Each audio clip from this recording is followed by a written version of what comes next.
Սիրելի ընկերներ, Անտիֆեյք եթերում Խաշմերուկ պոդքասթի հերթական թողարկումն է եւ ինչպես միշտ ձեզ հետ են լրագրող պատմաբան Դավիթ Ֆիդանյանը, վերլուծաբան ռազմական փորձագետ Հայկ Նահապետյանը։ Ասնող շաբաթվա կտրվածքով մենք տեսանք, որ Հայաստանում նախընտրական կրքերը թեժացել են, մասնավորապես ազգակործան պատուասը իրեն բնորոշ ոճով սկսել է սպառնալ իր քաղաքական ընդդիմախոսներին, սպառնալ արցախահայությանը, հերթական արցախատյացության ալիքը ներարկել մեր հանրության շրջանում եւ մենք տեսնում ենք, որ Նիկոլ Փաշինյանը իր քարոզչական այս արշավի շրջանակներում ակնհայտորեն բախվում է խնդիրների, որովհետեւ քաղաքացիները չեն վախենում եւ կեցվածք են դրսևորում Փաշինյանի առջև, ասելով նրա մասին ճշմարտությունը։ Պարոն Նահապետյան, մենք տեսնում ենք, որ Փաշինյանը ակնհայտորեն ունի խնդիրներ, մասնապես Երևանում, եւ կարող ենք փաստել, որ գրեթե օր չի եղել, երբ նա դուրս է եկել քաղաքացիների հետ հանդիպումների եւ միջադեպեր եղած չլինեն։ Սա ինչի մասն է խոսում, եկեք քննարկենք սա, որովհետեւ շատ կարևոր դրվագ է, որովհետեւ մենք տեսնում ենք, որ քաղաքացիները հստակ իմանալով, որ կարող են ձերբակալվել, քրեական հետապնդումների ենթարկվել, տարատեսակ այլ ռեպրեսիվ գործիքակազմ նրանց նկատմամբ կարող է կիրառվել, բայց մարդիկ չեն լռում։ Նախ մի դիտարկում ասեցիր քաղաքական ընդդիմախոսների նկատմամբ ինչ որ բաներ։ Այդ նշանակում որ ինքը եւ իր մրցակիցը քաղաքական դաշտում են մրցակցում, բայց դա այդպես չի։ Գոնե ֆորմալ առումով։ Այդպես չի։ Եկեք այսպես, հա, դա լինում է ժամանակ, երբ որ երկրում ավտորիտար ռեժիմ չկա։ Հիմա երբ օրենքով նախատեսված կարգով ընտրությունները եւ ընտրությունների քարոզարշավը բոլորի համար եւ ընդդիմության եւ իշխանության դեռ չի սկսել, բայց հիշենք Փաշինյանը իր կողմնակիցների հետ ավտոբուսներով գնում էր հանրապետության տարբեր մարզեր, իրականում քարոզություններ իրականացնում եւ գովազդում էր իր եւ իր քաղաքական խմբակի գործունեությունը։ Բայց օրենքով դա չէր կարելի, ճիշտ է։ Հիմա այդ ժամանակ ինքը ինչ էր, խախտում էր օրենքը։ Իսկն իր համար օրենք ես վստահաբար ասեմ, եթե ընդդիմությունն էլ նույնը աներ, խնդիրներ կունենար։ Երկրորդ, 3 ինքը հանձնարարական տվեց 3 չարաշնորհը Վանաձորից իրապահ համակարգին Մայր Հայաստան կուսակցության նախագահ ԲՀԿ-ի ցուցակով երկրորդ համարում Անդրանիկ Թևանյանի նկատմամբ քրեական հետապնդում սկսելու։ Ասվեց։ Մի հատ անոնս արեց մինչեւ, հետո երեկոյան Վանաձորում։ Հիմա հարց։ Այդտեղ Փաշինյան Նիկոլը որպես ինչ է հանդես գալիս։ Եթե ինքը հանձնարարական է տալիս, որ իրավունք ունի, այդ դեպքում ինքը վարչապետ է։ Բայց ընտրաշավի ժամանակ վարչապետը իրավունք ունի պարտականություններ կատարել։ Չունի։ Հիմա եթե ինքը վարչապետ չի, այդ դեպքում հանձնարարական ո՞նց է տալիս։ Եթե վարչապետը ինչ գործ ունի քարոզարշավին, ճիշտ է։ Սա ինչի համար եմ ասում։ Կամ ասենք դպրոցի ուսումնական հաստատությունների ուսուցչական կոլեկտիվը, ասենք բարձր դասարանի աշակերտներ, ուսանողները տարվում են իր հետ հանդիպումներին։ Այսինքն վարչական ռեսուրսը օգտագործում, որի իրավունքը չկա։ Իդեպ անթակույց կերպով ներողություն ընդհատելու համար անթակույց կերպով արդեն դա արվում եւ առանձնապես ես նկատել եմ, որ այս ռեժիմը առանձնապես չի էլ սեթևեթում։ Ուրեմն ես հիմա ինչի համար եմ ասում։ Այսինքն եթե իր համար օրենք գոյություն չունի, գրված օրենքի կատարումը իր համար պարտադիր պայման չի, իսկ ընդդիմության համար պարտադիր պայման է, ապա Հայաստանում գոյություն ունի ռեժիմ, որտեղ ռեժիմը եւ ռեժիմի պարագլուխը օրենքից վեր է կանգնած։ Իսկ դա որ հասարակարգերում են։ Ավտորիտար ռեժիմներ կամ ավելի վատ տոտալիտար ռեժիմներում։ Տոտալիտար ռեժիմը մի գաղափարախոսություն տիլինի, մի կուսակցություն տիլինի, հա, եւ այդ ամեն ինչի բուրգի գլխին կանգնած մեկը, հա, տոտալիտար ռեժիմներն են։ Հիմա ինքը այս բան դեռ այդպես չի, բայց ինքը տարմա դրան։ Հիմա այսինքն Հայաստանի Հանրապետությունում ավտորիտար ռեժիմ է, ակնհայտ է, չէ։ Այսինքն օրենքները եւ դրա սկիզբը դրվեց մի շատ կարեւոր հայտարարությամբ, որի վերաբերյալ ես տարբեր հարթակներից տաղավարներից ասել եմ, ընդդիմության կեցվածքը ժամանակին համարժեք չեղավ, որից հետո մենք ունեցանք բավականին տխուր հետևանքներ, կորուստներ, այդ թվում նաև հայնիկի մի մասի կորուստ, երբ ասեց կա դատավոր, որ իմ ասածը չանի։ Հիշում եք 18 թիվեր է։ Այսինքն երբ իշխանության թևերի տարանջատմամբ մի թևի նկատմամբ Փաշինյանը գործադիրի գլուխ հանդես է բերում բացարձակ իշխանություն, այդ նշանակում է, որ ինքը այդ ժամանակ արդեն հակումներ ուներ եւ նպատակ ուներ Հայաստանում հաստատել ավտորիտար ռեժիմ։ Ուրեմն հիմա արձանագրում ենք, որ ավտորիտար ռեժիմը հաստատված։ Այլ բան է, որ հիմա ինքը բոլորին սիրում է, բայց որ պահին ինքը գետնի վրա իրական Հայաստանի հետ է հանդիպում, նկատի ունեմ քաղաքացիներ, մեկը պարզում է, չէ, այդ առանձնապես իրեն չեն սիրում եւ պարզում է, որ ինքն է չի սիրում։ Հիմա ես սա ինչի է այդ դիտարկում արեցի, որ արձանագրում ենք, որ սկզբունքորեն իր համար քաղաքական պայքար գոյություն չունի։ Ինքը կոնկրետ խնդիր ունի վերարտադրվելու։ Խոչերն ու խոչընդոտները այդ վերարտադրության ժամանակ դի հեռացնի։ Իր հակառակորդների բացարձակապես իր հակառակորդների նկատմամբ հետապնդումներ։ Հիմա այդպիսի հասարակարգ օրինակ կամ այդպիսի կարգեր ես ինձ համար միշտ տիպական է, երբ կենտրոնական հետախուզական վարչությունը Միացյալ Նահանգների Չիլիում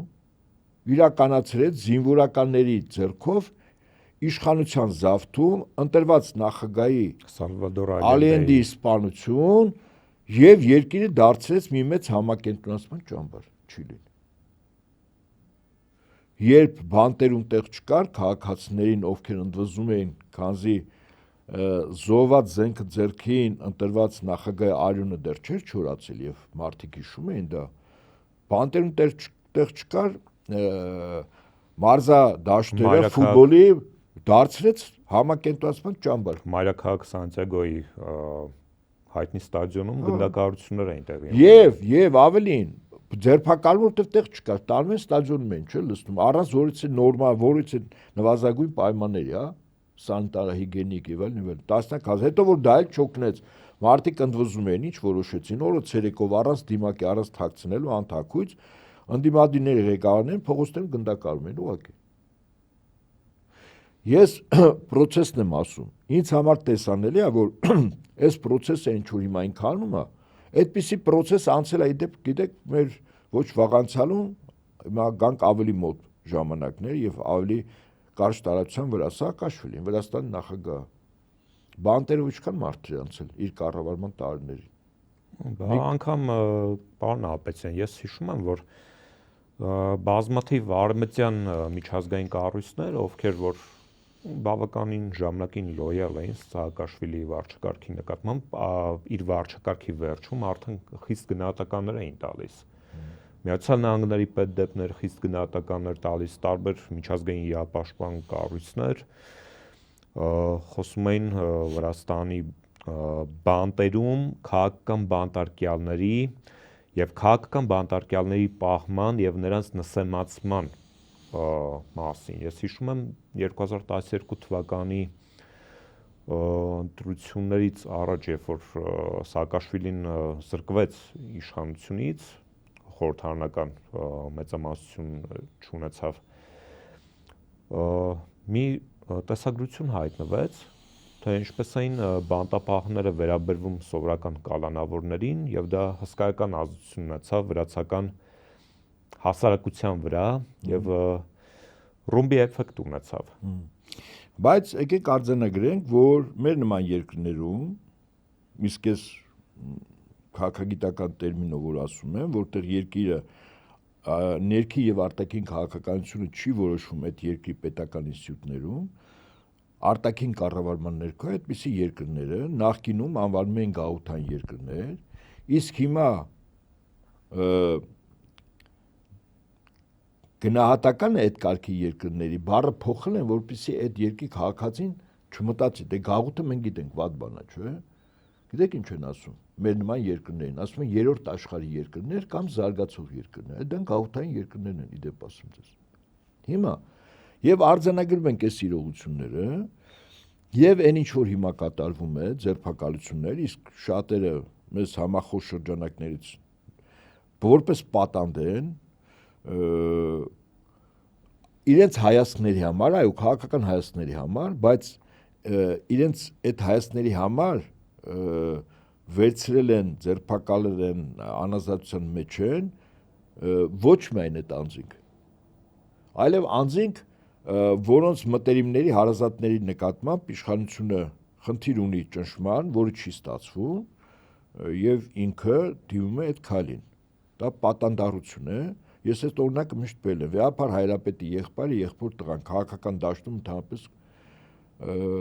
չկան, քաղաքականությամբ չեն զբաղվում եւ Վեհապար Հայրապետի վրա ճնշման գործիք օգտագործելու համար նախ օգտագործեց իր Վեհապարի քրոջ որդուն Արագածոտնի թեմի առաջնորդի ձերբակալությունը, եթե հիշում եք, Մկրտիչ Սրբազանի, հետո եղբոր որդուն, մյուս եղբորը անվանեց բան մտածածին կեղծ թղթով KGB-ի գործակալ, սա այս բոլորը իմաստը ո՞րն էր։ Ճնշումը հենց ահա, ուրեմն ճնշումը, այսինքն պատանդա վերցնում, դա հանցագործ աշխարհում օրինակ ընդունված բան է։ Եթե գումար են ուզում ստանալ, չեն կարողանում, այդ պարտք ունեցողներից մեկի ընտանիքի մտերիմներից անդամներին պատանդ են տալում, ասում են գումարը դու մի բան էլ ավել։ Հիմա նույն մոտեցումն է, որովհետեւ տարբերություն չկա։ Այն մարդկանց նկատմամբ հիմա որ հետապնդումներ է սկսել, ինչ որ թվերի վերաբերյալ 2002 թվին, ուրեմն պարզում է Արարատի ցեմենտի գործարանը անօրինական կերպով պետականից բանա մասնավորեցվել է։ Այսինքն պարզում է նոր հանգամանքներ են ի հայտ եկել։ Կամ նույն Անդրանիկ Թևանյանի պահով 2024 թվականին այնպես վստահ գրած է, որ ինչ որ կազմակերպություն անունը տալիս է, որ նա հավաքագրել է։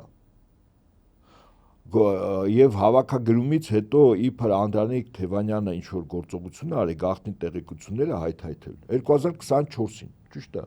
Անդրանիկ Թևանյան 2024-ին ինչ չէր, պատգամավոր չէր։ Հայտարարության մեջ քննչական կոմիտեի, որը հիմք ընդունել ԱԱՑ-ից տրված, չէ, ուրեմն հիմնավորումները։ Իբր Անդրանիկ Թևանյանը կարողացել է հայթայթել գաղտնի տեղեկություններ։ Առաջին հաղորդագրության մեջ գրած էր 24-ին ոնց որ Անդրանիկ Թևանյանը բան էր, պատգամավոր էր, հետո պարզեց, այ ասին սխալվել ենք։ Ուղեցին։ Նշում են, որ 24-ին իբր հայթայթել է, ոնց է Անդրանիկ Թևանյանը գաղտնի տեղեկատվություն հայթայթել, երբ որ ինքը դրա հնարավորությունը չունի, որտեղ պատգամավոր չէ, չէ, ԱԺ-ի փակ նիստի։ Ինչի համար եմ ասում, հիմա ցանկացած բան կարող են նկարել։ Այդ գիտեք որն է, ասում են, եթե ասում է քերի մեկը մեկին, ասում է հարգելիս, ես կին եմ։ Ասում է, ինչ անենք, ասում է, աշկես ոնց որ այդ քերակինը մեկ չէ բեղեր ունենալ, հիմա էլ քերի եմ ասում քեզ։ Այտենց։ Պարոն Ապետյան, տեսեք, ձեր նշածի համատեքստում մեկ դիտարկում իրականացնեմ, հատկապես Սարացեմենտ գործարանի մասով, ինչա ժամանակին քարոզում այս վարչախումբը, երբ որ 2018-ին այդ չարաբաստիկ իրադարձությունները տեղ ունեցան իշխանազավթման, լիբերալ ժողովրդավարական արժեքներ եւ մենք գիտենք, որ լիբերալ ժողովրդավարական արժեքների կարևորագույն բաղադրիչներից մեկը գոնե տնտեսական կյանքում դա ազատ շուկայական հարաբերություններն են եւ պետության դերի նվազեցման քաղաքականությունը եւ մասնավոր սեկտորին չճնշելը։ Բայց մենք այսօր տեսնում ենք, որ Գագիկ Ծառուկյանի նկատմամբ այս բռնաճնշումը դա ոչ միայն բռնաճնշումը կոնկրետ քաղաքական միավորի կամ քաղաքական անձնավորության նկատմամբ, սա ճնշումը լիբերալիզմի անկյունակար հանցածով սեփականության անձեռնմխի իրավունքի։ Ճիշտ է։ Այո, սա ճնշում է նաև տնտեսական միջավայրի վրա, որովհետև երբ որ մարդ օրինակ ուզենա արտասահմանցի ինչ-որ մեկը ուզենա ներդրում կատարի Հայաստանում, ինչ-որ մասնավոր սեկտորի վրա եւ ցանկանա ինչ-որ ներդրումներ ու սեփական գործ սկսել Հայաստանում, որը որ երկրին եկամուտ կբերի։ Մարդը տեսնում է, որ մասնավորի վրա հարձակում է գնում, այսինքն պետության իշխանության կողմից հարձակում է գնում։ Բնականաբար Հայաստանը դառնում է տնտեսական ներդրումների համար ոչ բարենպաստ գոտի։ Սա շատ կարևոր հանգամանք է, որը որ պետք է քննարկել։ Այսինքն կարևոր բան ես ասում, Դավիթ, դա շատ կարևոր է, այդ սեփականության իրավունքի նկատմամբ ոտնձգությունը, հա, իշխանությունների կողմից։ Պետություն անունը չտանք, իշխանությունների, հա։ Բայց ես սա շատ կարևոր թեմա է, որտեվ մեծ հաշվով այս խորքերը, քանի դեռ մենք չենք դետալիզացրել, չենք բացել, մեզ համար շատ մութ տեղեր կան։ Օրինակ ժամանակին մականին փորձառու եւ արդյունքներով ցույց տված փորձառու մի անձ, որը կարողացավ հաղթել աշխարհի բոլոր պետություններին, որոնք այս կամ այն ձևով ներգրաված էին իր կողմից ղեկավարած պետության դեմ տնտեսական, քարոզչական, հետո ռազմական պատերազմում։ Խոսքս Յոսիֆ Վիսարիոնովիչ Ստալինի մասին է։ Օրինակ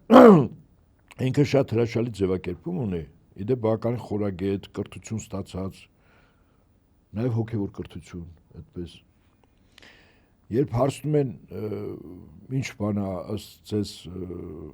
դեմոկրատիա, ժողովրդավարություն, գիտեք ինչ պատասխան է տա, փայլուն պատասխան։ Մենք միշտ պիտի հիշենք, որ խավարի մեջ չխարխափենք։ Ասում է, ես հասկացա, որ դա ժողովրդի իշխանությունն է։ Չէ՞։ Հիմա այն ինչ որ դու ասում ես, այդ մասն է, չէ՞։ Բայց մի հատ ստորակետ կա։ Ամերիկա ժողովրդի իշխանությունը երկիր մոլորակի բոլոր ժողովուրդների վրա։ Բարձեմ ասում։ Այսինքն իրական ժողովրդավարությունը երկակի ստանդարտներով է։ Ինչու։ Մեծ հաշվով։ Երկակի ակնհայտ է, չէ՞ որ մեր մոտ երկակի է, չէ՞։ Ինչու։ Ակնհայտ է։ Որովհետև խնդիրը ժողովրդավարությունը որպես գործիք է օգտագործվում այլ պետության կողմից հրապարակավ եւ բաց իշխանություն իրականացնելու, կա բաց իշխանություն, կա փակ։ Փակը նա է, որ դու չես տեսնում, տնտեսական պատերազմ, տեղեկատվական պատերազմ, չէ՞։ Բացը նա է, որտեղ ինքը խաղում է բաց խաղի կանոններով, բայց կիրառելով երկակի ստանդարտներ։ Շուկայական հարաբերությունների մասին ասիկ, չէ՞։ Օրինակ շուկայական հարաբերություններով ցանկացած պետության տերը գիտեք ով է։ Միացյալ Նահանգները։ Ցանկացած պետության, որի վրա մատը դնեք, ասե։ Որտեղ շուկայական բացի մի պետությունից, բացի մեկից, խոսքս Բրիտանիայի մասին է։ Որտեղ շուկայական հարաբերություններ դա նշանակում է մասնավոր սեփականության գերակայություն։ Վստահաբար այդպես է։ Մասնավոր սեփականության գերակայություն նշանակում է օլիգարխիկ համակարգ։ Չի կարող լինել, որոշ երկրներում այդ օլիգարխները կոչվում են կոնցեռնի տնօրեններ, որոնք ամբողջ ոլորտների տերու տնօրենն են։ Մեր նման երկրներում իրանք կոչվում են բիզնեսմեններ կամ հենց օլիգարխներ։ Օլիգարխիան ինքը կառավարման գործիք է մետրոպոլիայի կողմից նախկինում, իսկ այսօր գերտերություն է կոչվում Միացյալ Նահանգների, մեր նման պետություններին կառավարել է։ Ինչպես է կառավարում։ Ստեղծում է ենթադրենք 10 օլիգարխիա, 10 օլիգարխ, որին տալիս է ամբողջ տնտեսությունը։ Այդ օլիգարխները ընտրվում են որոշակի չափորոշիչներով։ Առաջին չափորոշիչը, որ իրենց վրա լուրջ լծակ կա, անձնական, մարդկային, կրիմինալ, կոմպրոմատ եւ այլն։ Երկրորդ, որ այդ օլիգարխի կարևոր սեփականության մեծ մասը, շարժական անշարժ գույք եւ ակտիվները գրանցված են գերտերության տարածքում կամ իր օֆշորներում։ Իրականում երկիր մոլորակի վրա մեծ հաշվով երկու պետություն կա, որոնք ունեն իրենց օֆշորները։ Այդ Վաշինգտոնյան եւ Լոնդոնյան օֆշորներ են։ Այսինքն այդ օլիգարխը հայաստանյան չի, օլիգարխը ռուսաստանյան չի, օլիգարխը չգիտեմ, մեկ ասենք այլ պետության, թուրքական չի, այդ օլիգարխների ունեցվածքը երբ որ գրանցվում է Լոնդոն, Վաշինգտոն եւ իրանց օֆշորներում, այդ նշանակում է, որ այդ օլիգարխը իրանցն է, իր այդ ունեցվածքը այդ պետությանն է։ Իդեպ դա գործիք է, ասեմ միտքս ավարտեմ, դա կառավարման գործիք է, Մեր նման երկրներում իշխանություն ունենալու համար։ Օլիգարխն է տերը։ Շուկայական հարաբերություններով այդ շուկայական հարաբերությունը այդ գաղափարախոսությունն է։ Դա իդեոլոգիան է, այդ իդեոլոգիայով ստեղծվում է օլիգարխիկ համակարգ, եւ այդ օլիգարխիկ համակարգով կառավարվում է մի ամբողջ պետություն կամ պետությունների շարք կամ երկիր, որ հիմա այդ ընդվզումը բազմաբևեռ աշխարհի այդ համակարգի դեմ է։ Մարդիկ ուզում են վերականգնել այդ պետություններով իրենց ինքնիշխանությունները կորցրած սուվերենիտետը, որտեղ այդ ինքնիշխանության կառավարիչները, ասենք Բրիտանիան է եւ Միացյալ Նահանգները, ոչ ավել, ոչ պակաս։ Իդեպ այդ խնդիրը կարծես Ռուսաստանում վերացվեց, որովհետև Չէ, դոլարը դեռ կա, չի վերացվել։ Օլիգարխիայի երևացող բաց օլիգարխները Սիմի բանկիրշինան, չէ՞, Պուտինը որ եկավ, այդ Սիմի բանկիրշինան նույնականացվում էր, երբ որ լեհերը լեհական շլյախտան գրավել էին Ռուսաստանը եւ կեղծ թագավոր են դրել Դիմիտրի անունով, 7 բոյարներին լեհերը տվել են իշխանություն, իբր թվացալ, որ այդ երկրները այդ կեղծ թագավորն է եւ այդ 7 բոյարները, Սիմի բայարշինա։ Ռուսաստանում այդ նույն տրամաբանությամբ կար Սիմի բանկիրշինա, 7 անձ, Բերեզովսկի, Գուսինսկի, Սմալենսկի, Խադարկովսկի, Աբրամովիչ։ Ինչ եմ ասում, այս 7-ին էր տրված իշխանություն, իրանց գլուխը Բերեզովսկին էր, այսպես ասենք, բայց այդ իշխանությունը հարաբերական էր։ Իշխանության միջոցով այդ երկիրը պիտի թալանվեր, մասնատվեր, ոչնչացվեր, մասնագետներին դուրս տարվեին, ընդերքը պիտի թալանվեր եւ այլ։ Կառավարումը պիտի վերաներ, կառավարումը միայն իրենց մի օրինակ բերեմ, մինչև 2000 թիվը, 2001 թիվը։ Ուրեմն Ռուսաստանում նախարարների մոտ կային մի հաստիկ փոխնախարար, որը կենտրոնական հետախուզական վարչության կադրային սպա էր նստում։ Իր զինվորական հագուստը հանել էր, քաղաքացիականով եկել որպես փոխնախարար աշխատում։ Այսինքն այդ նախարարության իրական տերուտնօրենը ԿՀՎ-ի սպան էր, որի նպատակն էր նախարարության միջոցով առավելագույն Ռուսաստանը թալանել կամ ոլորտը ոչնչացնել։ Եթե ընդերքա մարդը պիտի թալանվի կամ ոլորտը։ Հիմա մենք էլ ենք այդ վիճակում։ Ինքնախապեյությամբ պետք չի զբաղվել։ Հայաստանում այսքան ոսկու մոլիբդենի չգիտեմ ինչի հանքեր կա, որտեղ են գրանցված, ուշադրություն դարձրել եք։ Արտաքին դերակատարների։ Ինչու։ Որտեվ երկիրը գրաված է։ Ոսկու 80%-ը Միացյալ Նահանգներ, 20%-ը Բրիտանիա։ Ոսկու հանքերը լրիվ իրանց է։ Հայաստանը ուրանի հանքերի մի հսկայական տարածք է, ուրան, երկիր մոլորակի ապագա տնտեսության նավթն ու գազը փոխարինվել է ուրանով, այսինքն ատոմակայաններ։ Բայց հիմա Հայաստանը պետք չէ, իրենց պետք է, իհարկե պետք է։ Հայաստանում ինչպիսի կառավարություն տիլնի, այնպիսի որ ասի չէ, ուրանի հանքերի իմ պետությանն է, ես եմ տնօրինում այդ հարցությունը։ Թե ասի Շևչյան, ոնց ասես։ Կարևոր իմ վիլանն է, իմ հաշիվներն է եւ այդպես շարունակ դրսում եւ ընտանիքիս անվտանգությունը։ Հայաստանը Իրան չի։ Տարբերություն Իրանը հենց Իրանի կռիվը հենց դրա համար ասում է իմ նավթը, իմ գազը իմն է, չեմ տալիս։ Բայց դրա համար ինքը պատրաստվեց, այսինքն հիմա նայեք, Իրանը ես ասի Ռուսաստանն է, չէ, ազգային ազգագրականով։ Հիմա Իրանը եզակի պետություն է, որ ինքը իր ազգային ազգագրական պայքարով օտար կապիտալ դեմ, որը սկսեց 1978 թվականին հեղափոխությամբ, վերջն արդյունքում այս պատերազմը իրականում Իրանի ժողովուրդը եւ Իրանի էլիտաները իրենց երկրի տերն են, թե ոչ, որտեվ ԱՄՆ-ը մեծ հաշվով լուծում էր խիստ առարկայական նաեւ հարց նավթի ու գազին տեր լինել եւ ընդերքին տեր լինել։ Իրանն ասեց չի, իմն է, քոնը չի։ Դրա համար ԱՄՆ մետրոպոլյան, որ տեսավ Իրանը արդեն շատ ապստամբել, մի անգամից պատերազմեց, որտեվ ինքը դառը փորձ ունի։ Մի պետություն, որը հիմա միջուկային է, չի կարողանում այդպես ատամները կրճտացնում այդ պետության վրա։ Խոսքս Հյուսեյն Կորեայի մասին է։ Հյուսեյն Կորեան էլ չէ, ԱՄՆ-ի կողմից չի կառավարվում։ Այսինքն օլիգարխիկ համակարգից ենթակայություն չունի։ Գերմանիան, Եվրոպայի առաջատար երկիր, թե պատկերացնում եք, չէ՞։ Տրամպը մերձին ասում է փախք։ Ասում է հասկացա, շեֆ, ոնց ասես։ Էս է ինքնիշխան։ Էս ինքնիշխան Գերմանիան, այդպես տնտեսություն ունի, չէ՞։ Գերմանիան իր տեղը դիմանա, Ֆրանսիան վասալ են իրենք, վասալ։ Եվ որպեսզի եվրոպական երկրների առաջատար երկրների ղեկավարները եւ Եվրամիության ղեկավարները իրենց տեղ ունենան, եւ մենք էլ շարքային քաղաքացիներս, հա, գաղութային երկրների որ հասկանանք ով է աշխարհում տերը։ Տրամպը հիշում եք առաջին անգամ հրավիրեց եվրոպական 4-5 պետությունների ղեկավարներին եւ Եվրամիության մի քանի բարձրաստիճան պաշտոնատար անձ։ Աշակերտի նման ոնց էր դիմացներ նստածրել, հիշում եք, ինքն էլ որպես ուսուցիչ նստած, այսպես իրենց յուրաքանչյուրի կարգավիճակում։ Պարզային ինչ բան է մետրոպոլիա կամ գերտերություն։ Հիմա այդ գերտերությունը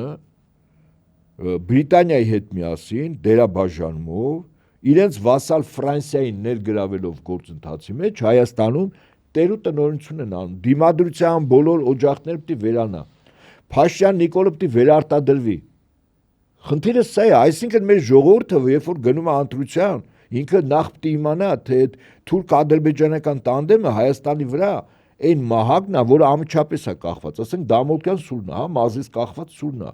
բայց այդ սուրը կառավարի չունի։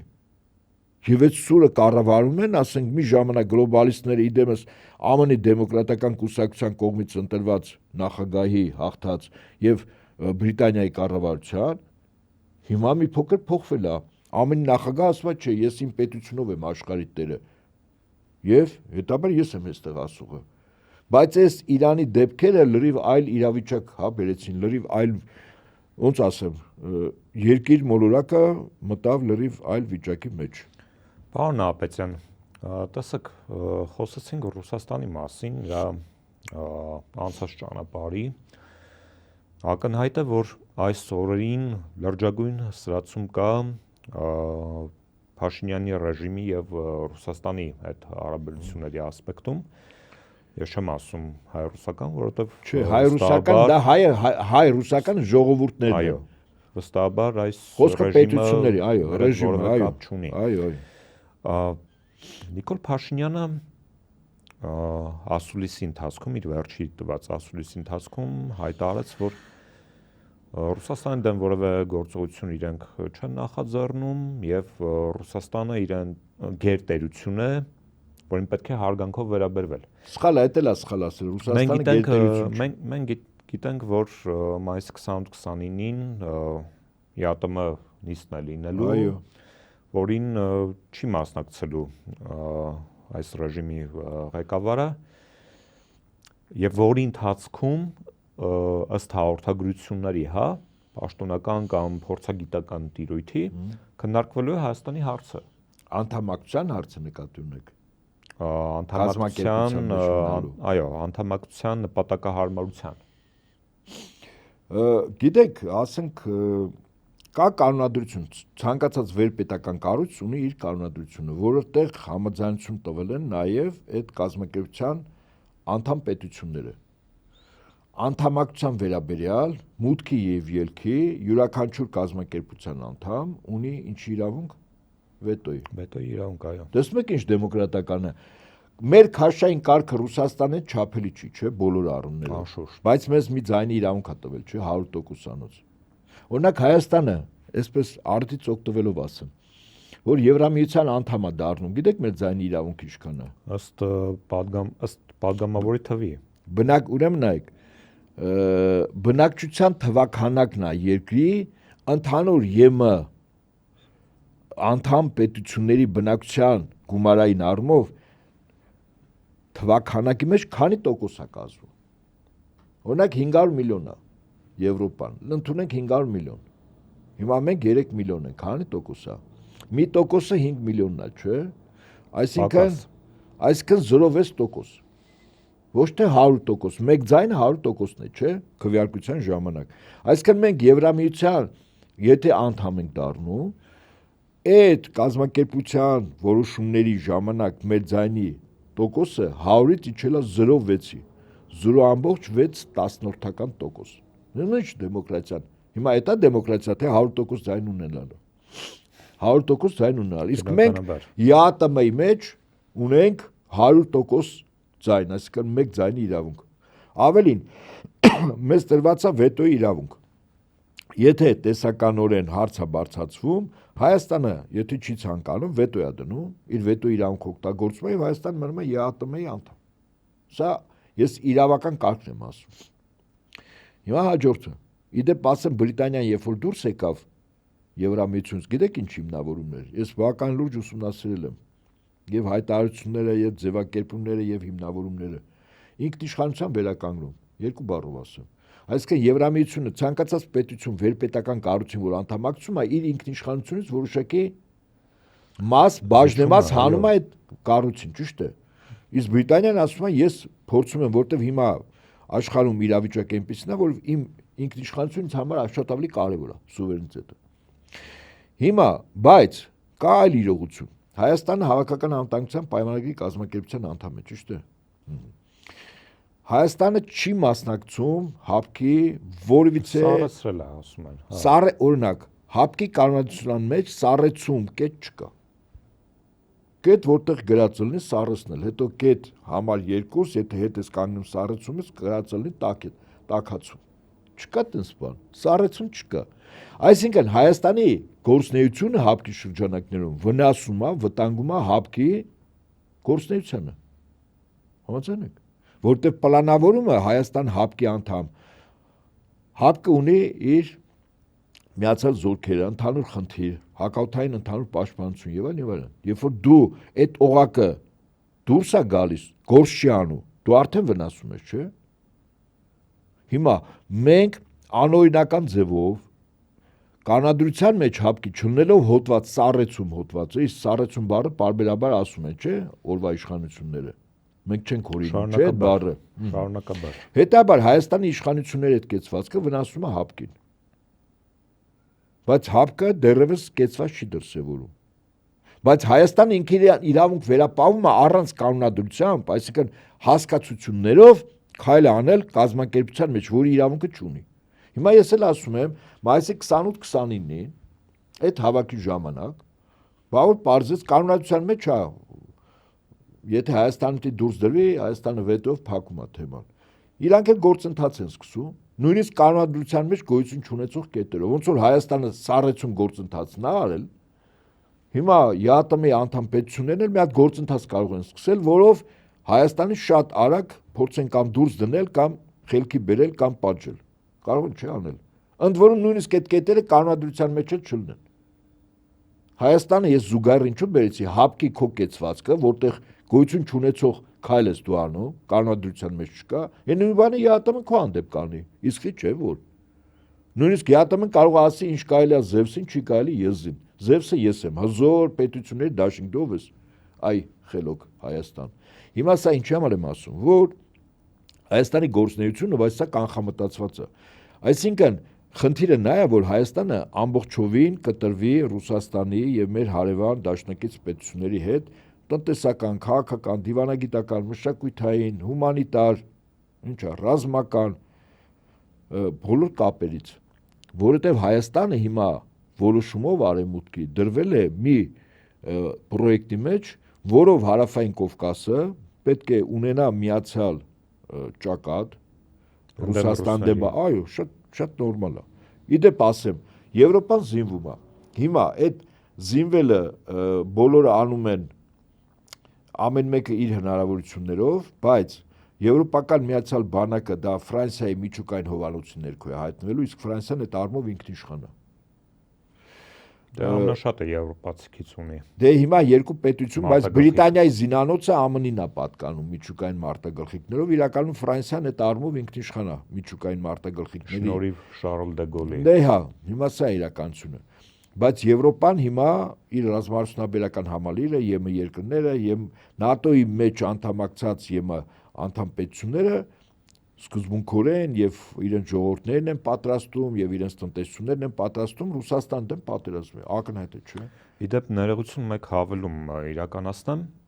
տեղեկությունները օրեր առաջ տարածվեց, որը նաեւ Պուտինը հաստատեց։ Ռուսական կողմը միջուկային զինանոցը տեղափոխել է Բելարուս եւ Ռուսաստանի նախագահը բոլորը չէ։ Այո, երեք է զորավարություններ սկսեց իդեպ։ Ռուսաստանի նախագահը հայտարարեց, որ միջուկային տրիադան պետք է գործի անվտանգությունը ապահովելու համար։ Ուրեմն հիմա այսպես, քանի որ Եվրոպան մկաններն է վարժեցնում, նկատի ունեմ ռազմաարդյունաբերական համալիր, տնտեսությունը դրվում է այդ ռեսերի վրա, այս պայն Ուկրաինային տալիս է մեծ հեռահարությամբ անօթաչու թռչող սարքեր, որտեղ այդ թռչող սարքերի թվականակը էականորեն կարգով ավելացել է դեպի Ռուսաստան, եւ որոշ, ասենք օրական 5-10 անօթաչուներ մինչեւ 500-ից 1000 կիլոմետր խորությամբ կարողանում են թիրախ խոցել։ Սա արդեն Ռուսաստանի համար պրոբլեմ է, իդեպ ասել։ Եվ այն զորավարժությունը, որ հիմա երեկվանից սկսել է, դա երկիր մոլորակի բոլոր ժամանակներում միջուկային զինանոցով ամենամեծ զորավարժությունն է, չեղել ավելի մեծ զորավարժություն, քան երեկվանից սկսած միութենական պետության Ռուսաստան-Բելարուս զինված ուժերի միջուկային զինանոցի զորավարժություններն է։ Անձնակազմի թվաքանակը ներգրավված ուրեմն կայանքների թիվը 122 կայանք, որից ուղղակի միջուկային մարտագլխիկով հրթիռներ կարող են ուրեմն թռչել։ Այդ թվում նաև նավերը, այդ թվում նաև սուզանավերը, բոլորը միջուկայինով, իդեպ ասեմ։ Այսինքն միջմայրցամաքային օդուժը, որը ստրատեգիական նշանակության ինքնաթիռներն են, որոնք կարողանում են մեծ հեռավորության վրա գնալ։ Դրանից մի 10 օր առաջ եղավ Սարմատի վերջին տեսակի փորձարկումը, եւ որի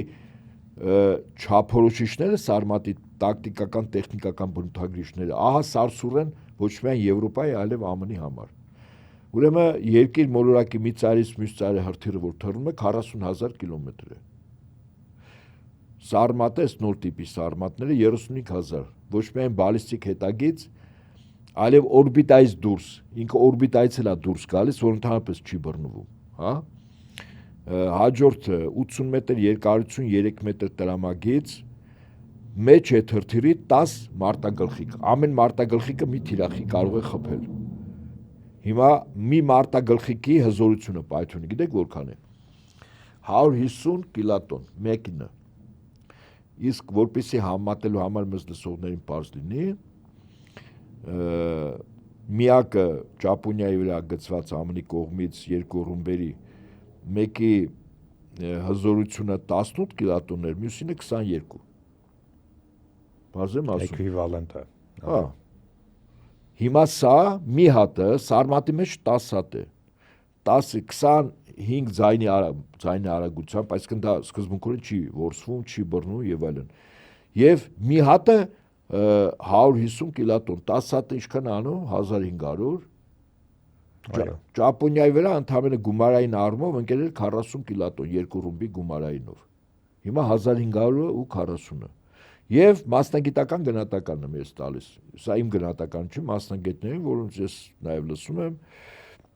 ուրեմն Ֆրանսիան որ պետությունը ոչնչացնելու համար, Ֆրանսիան։ Ուրեմն 2 սարմատ։ Բրիտանիան 1 սարմատ։ Ու վերջ, այդ պետությունը չկա։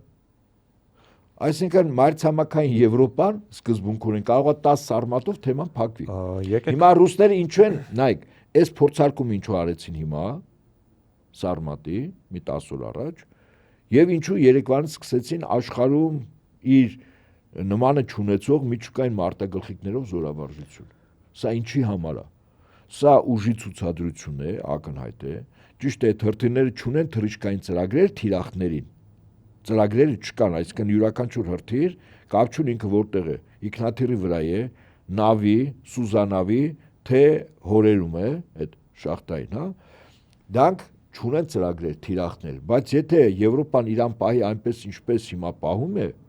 եւ այդ անօթաչուների թվաքանակի ավելացումը, ավելի մեծ հեռավորության ուրեմն անօթաչուների Ուկրաինային տրամադրելը, հետախուզական տվյալներ տրամադրելը, տիեզերական հետախուզության տվյալներ տրամադրելը, ապա Ռուսաստանը սկզբունքորեն իրեն կարող է իրավունք վերապահել, խոսել նրանք ուժի լեզվով են խոսում ռուսների հետ։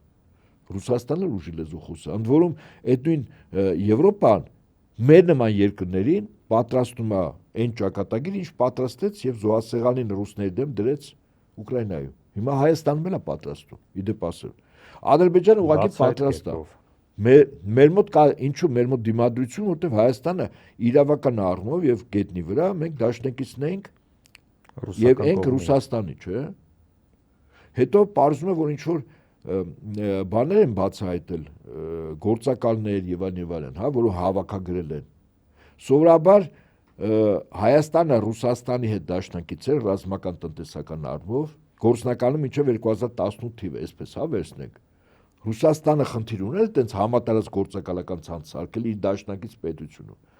Իրենց աշխատակիցների հատուկ ծառայությունները սովորաբար մեր երկրի համապատասխան կառույցների ներկայացուցիչները հաշալի գիտեին, բաց էին։ Գաղտնի մեր դեմով պետք է աշխատեր։ Ով Ռուսաստանի դեմ, չէ, ով Ռուսաստանի դեմ ճշտամի էր, չէ։ Իսկ Ռուսաստանի դեմ ՆԱՏՕ-ի անդամ երկրներն էին, չէ, ճշտամի։ Այսինքն Հայաստանում այդ բաները գաղտնի ոչ լեգալ բանը հետախույզները, գործակալները, ռեզիդենտները, դա ՆԱՏՕ-ի անդամ երկրներն են, չէ, որ Հայաստանում պիտի լինեին, որտեղ նույնա թե Ռուսաստանում լինեին, որտեղ Հայաստան, Ռուսաստան ռազմավարական դաշնակից պետություններ են, չէ, խոսքս մինչև 2018-ի մասն է։ Հիմա աշճանաբար փոխում են, բարձր եմ ասում։ Այսինքն հիմա մի գալիս ենք մենք մի վիճակ, որտեղ Հայաստանը դառնում է լրջագույն գործիք Ռուսաստան դեմ պատրաստող Հարավային Կովկասի ուղղությամբ մի տարածք իր ռեսուրսով, իր պոտենցիալով, որը ինչ որ մի պահ պիտի օգտագործի։ Ես ուղղակի ինչու եմ նաև ասում, որ այդ բոլոր ծրագրերը չեն կատարվելու, որտեղ Ռուսաստանի վերջին 2 շաբաթվա կեցվածքը, խոսքս Սարմատի փորձարկումը եւ 3 Բելարուսում սկսված եւ հետո շարունակությունը նաև Ռուսաստան իր տարածքներում, ծովերում եւ օվկիանոսներում միջուկային մարտագլխիկներով զորավարություններն են։ Սա ինքնին ցուցիչ է։ Եվ երկրորդ ցուցիչը ես ունեմ, որ այս բոլոր ծրագրերը նաև այդ թվում նաև Հայաստանում ձախողվելու են։ Երկրորդ ցուցիչը խոսքս ԱՄՆ-ի եւ Ռուսաստանի նախագահների Չինաստան այցին է վերաբերվում։ Ես զարմանում եմ, էլի ասում եմ, գիտեք ինչ։ Օրինակ ես իմ ամենափոքր թոռը 4 տարեկան է, թվերը գիտի օրինակ, որ 10 մեծ է 1-ից, 10 մեծ է 0-ից, 4 տարեկան, հա? Բայց մի օր ես կես կատակ, կես լուրջ, ասի ոնց, բանը, 0-ն ավելի մեծ է, քան 8-ը, ասես չէ, պապի, ասես, դու դպրոց չես գնացել, ասես նայ, 8-ը ու սկսես մատների վրա հաշվել, 1, 2, 3, 4, հետո կոնֆետ բերեց, ասես նայ, 8-հատ ու 0-ն որ չկա։ Հիմա ինձ բացատրում է, որ ես սխալ եմ, ասում եմ դու դպրոց չես գնացել, հիմա գիտեք ինչի համար եմ ասում։ Ուրեմն Ռուսաստանի նախագահը Չինաստան պատվիրակությամբ 5 փոխվարչապետով, նախարարությունների ղեկավարներով, ռեգիոնների ղեկավարներով, բիզնեսմեններով կնքվել է ուրեմն 2 պայմանագիր, միջպետական 40 համաձայնագիր։ Այսինքն 2 եւ 40։ Հիմա ԱՄՆ-ի նախագահը գնացել է նույն Չինաստան, կնքվել է 0 պայմանագիր եւ 0 համաձայնագիր։ Ձեռք է բերվել միակ բանավոր պայմանավորվածություն, որ Չինաստանը 200 Boeing ինքնաթիռ կարող է գնել։ Բանավոր պայմանավորվածություն։ Եվ ԱՄՆ-ի նախագահի ձախողված այցի լավագույն ցուցիչը գիտեք որն է։ Երբ որ ինքնաթիռին, երբ որ Տրամպը իր թիմով արդեն պիտի վերադառնար ԱՄՆ, ամենամեծ վիրավորանքը հասցրեցին Չինաստանի ղեկավարությանը եւ չինացի ժողովրդին։ Գիտեք որն է։ Արևելքում, առավելից Չինաստանում հյուրին նվեր են տալիս, դա մեծագույն նշան է հարգանքի։ Իրենց նվերներ էին տվել եւ ինքնաթիռի մուտքի մոտ այդ նվերները իբր պատրվակով, որ կարող է գաղտնալը սող, չգիտեմ ինչ սարքել լինի էլի։ Երբ որ լինել, դա արդեն նվեր էր, չէ՞ ԱՄՆ-ին, տանենք ուսումնասիրեին, եթե դա նորություն էր։ Հատուկ ծառայությունները այդ բորտով չէր թռնի, այդ ինքնաթիռով չէր, տանեին առանցին, չէ՞։ Հատուկ ինքնաթիռի մոտ բոլորը հավաքում են ու թափում են, ասում են պետք չի մեզ ձեր նվեր, դա ինչի նշան էր, որ կնքվել է 0 համաձայնագիր, ձեռքաբերվել 0 պայմանագիր։ Հիմա 40-ը եւ 2-ն են մեջ թե 0-ն։ Բայց մեր մոտ քաղաքական գործիչներ կան, նույնիսկ որոնք հայտ են ներկայացնում վարչապետի, նախկին շատ բարձրաշան պաշտոնատար անձիկ կան, որոնք տխմարություններ են, իրենց ասելով 0-ն ավելի մեծ է, քան 40-ը եւ 2-ը։ Ինչ ոնց ասեմ։ Այսինքն իրականությունը գիտես որն է, դա ջան, որ այդ մարդիկ 2 կոպեկի համար կեղծում են իրականությունը։ Իմ ժողովրդին, մեր քաղաքացիներին խաբում են եւ ասում են ԱՄՆ-ի կարգավիճակը սա է, ԱՄՆ-ը մեզ իսկ գիտեք դա վտանգը որն է, որ ԱՄՆ-ի չեղած կարգավիճակը բարձրացնում են։ Գիտեք որն է, որ դու ասում ես, եթե Թուրքիան մեր վրա հարձակվի կամ Ադրբեջանը, ԱՄՆ-ը կսաստի։ Հարձակվեց, սաստեցին։ Ոչ բնականաբար։ հիմա։ Սա ինչի համար եմ ասում։ Այսինքն մեզ համար պատրանք է, կեղծ իրականություն է ստեղծում։ Մեր իրական դաշնակիցների ու ոչ դաշնակիցների կամ ուժերի հարաբերակցության պատրանքային պատկերա մեզ մոտ տրվում, որտեղ երկրի քաղաքացին ասում է, չէ, դե Ամերիկան ամենահզորն է։ Չինաստանի հետ էլ այնքան լավ են, որ ռուսներին ֆուկ են արել։ Մի խելոք են մտքի գիգանտ չեմ ուզում առնում տամ, այնքան բարձր պաշտոն է զբաղեցել, նույնիսկ վիրավորական էլ է։ Ինձ համար որպես Հայաստանի քաղաքացի ասեմ, թե ինչ պաշտոն է զբաղեցել։ Մտքի գիգանտ։ Ոնց ասում է ռուսներին ֆուկ արեցին, ասում է չինացիք բանի հետ ԱՄՆ հետ գիտես ինչ պայմանագրեր բան, sense բան եւ այլն։ Եղբայր հոտես չի։ Այսինքն այս կեղծիկը սուտը մեր մոտ համատարած է, այն Փաշինյանի պահ, որ ասում եք իշտմա ժողովրդի մոտ, չէ, այդ զրույցը ոնց որ այդ մի պահ շեղվեցինք, ինքը իրականում գետնի վրա հանդիպում է իր իսկ սիրած եւ բերանի մաստակ դարձած իրական Հայաստանի իրական քաղաքացիներին, որտեղ միջետ ինքը պատրանքային Հայաստան էր, հերոստաեթերներով, հա, իր բեմականացված հանդիպումներում, դալիճային հավաքներում, դա բեմականացում էր, իրականը չէր։ Այն որ պայն իջավ իրական գետնի վրա, ինքը փաստացի ինքը եւ իր թիմակիցները տեսան ինչ ասել է իրական Հայաստան։ Իրական Հայաստանի իրական քաղաքացի եւ հիմա պատական չի վերջին 2 օրը Փաշինյանը մարդկանց հետ չի շփվում։ Մի հատ բարև բալուս պրիվետ ինչ կա չկա հերրավորության վրա, հետո գնում է այդ մեքենայի թափքին, թե որտեղ է բարձանում է, բարձախոսներ դած եւ սկսում է խոսել։ Շատ կարևոր դիտարկում իրականացրեցիք, պարոն Նահապետյան։ Փաշինյանը իրականում, այո, առնչվեց իրական Հայաստանին, ոչ թե այն իրականությանը, որը որ նա ինքն իր համար կերտել էր, եւ հույս ունենանք, որ այդ իրական Հայաստանը իր խոսքը կասի հունիսի 7-ին այս մերժելով պատրանքային Հայաստանի, պատրանքային, չէ, հիմա ինքը պատրանքներով է մեզ կերակրում, չէ, խաղաղություն,